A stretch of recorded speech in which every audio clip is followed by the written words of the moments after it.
Om Swastiastu, Assalamualaikum, Shalom, Namo Buddhaya, salam kebajikan, salam sejahtera bagi kita semua.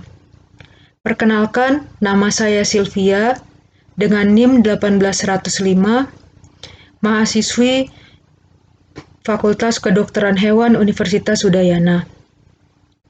Pada kesempatan kali ini, saya akan mempresentasikan tugas dari mata kuliah Manajemen Hewan Kesayangan dengan judul Pemilihan Pakan dan Nutrisi untuk Anjing dan Kucing.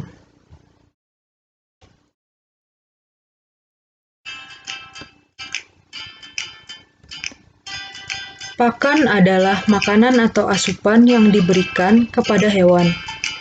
Pemberian pakan dipengaruhi oleh 3 faktor, yaitu umur, aktivitas, dan berat badan. Kualitas pakan adalah mutu dari makanan. Kuantitas pakan adalah jumlah makanan yang diberikan. Kualitas pakan dan kuantitas pakan sangat penting bagi hewan, dan nutrisi yang berimbang juga perlu diperhatikan, karena berpengaruh pada tumbuh kembang hewan itu sendiri, pembentukan tulang, fungsi organ reproduksi, dan perkembangan optimum pada otot. Jenis pakan ada 2, pakan siap saji yang terdiri dari makanan kering seperti cat food dan dog food, dan ada juga makanan kalengan yang basah atau wet food, dan pakan alami yang terdiri dari daging, sayuran, dan sedikit karbohidrat yang diolah langsung oleh pemilik hewan itu. Kebutuhan nutrisi pada anjing dan kucing terdiri dari karbohidrat. Karbohidrat hanya diperlukan 12% oleh kucing menurut fisiologis yang diperlukan untuk tubuhnya. Sedangkan pada anjing diperlukan 65% karbohidrat dalam proporsi makanannya. Protein juga sangat diperlukan untuk anjing dan kucing.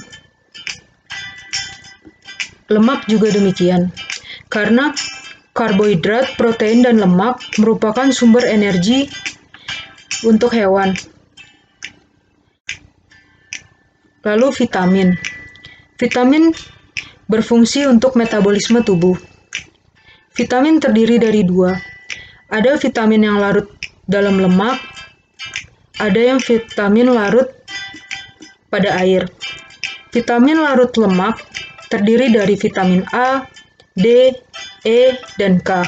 Sedangkan vitamin yang larut dalam air seperti vitamin B dan C. Air dan mineral sangat dibutuhkan oleh hewan karena berfungsi sebagai pengatur suhu tubuh, transportasi, metabolisme, dan komponen penyusun tubuh bagi hewan. Sumber nutrisi bisa didapat dari daging, ikan, sayuran, susu, telur, dan biji-bijian. Pemberian ikan pada anjing.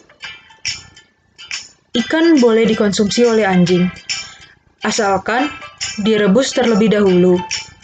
Tujuannya untuk menghancurkan enzim tiaminase yang terdapat pada ikan, sehingga anjing tidak mengalami defisiensi tiamin atau kekurangan vitamin B1.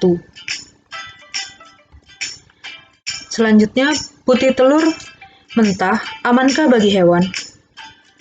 Putih telur mentah mengandung avidin yang dapat mengikat biotin. Biotin itu merupakan unsur pembentukan vitamin B. Maka apabila diberikan kepada anjing atau kucing, hewan akan kekurangan vitamin B.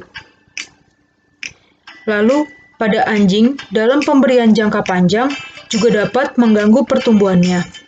Sedangkan pada kucing, dapat menderita gangguan kulit.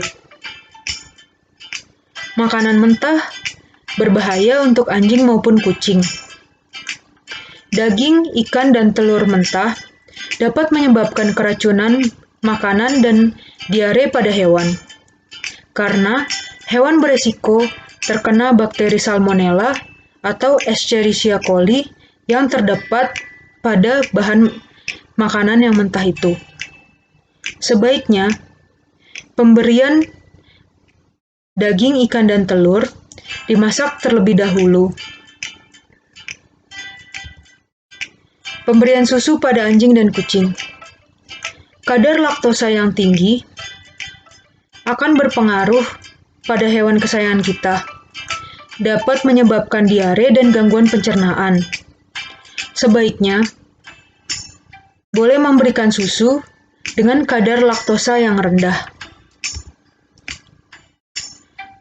Lalu pergantian pakan. Berilah waktu transisi 1 minggu saat ingin mengganti makanan kering hewan kesayangan Anda. Tujuannya agar hewan tidak mengalami gangguan pencernaan. Sekian presentasi dari saya. Semoga bermanfaat. Terima kasih.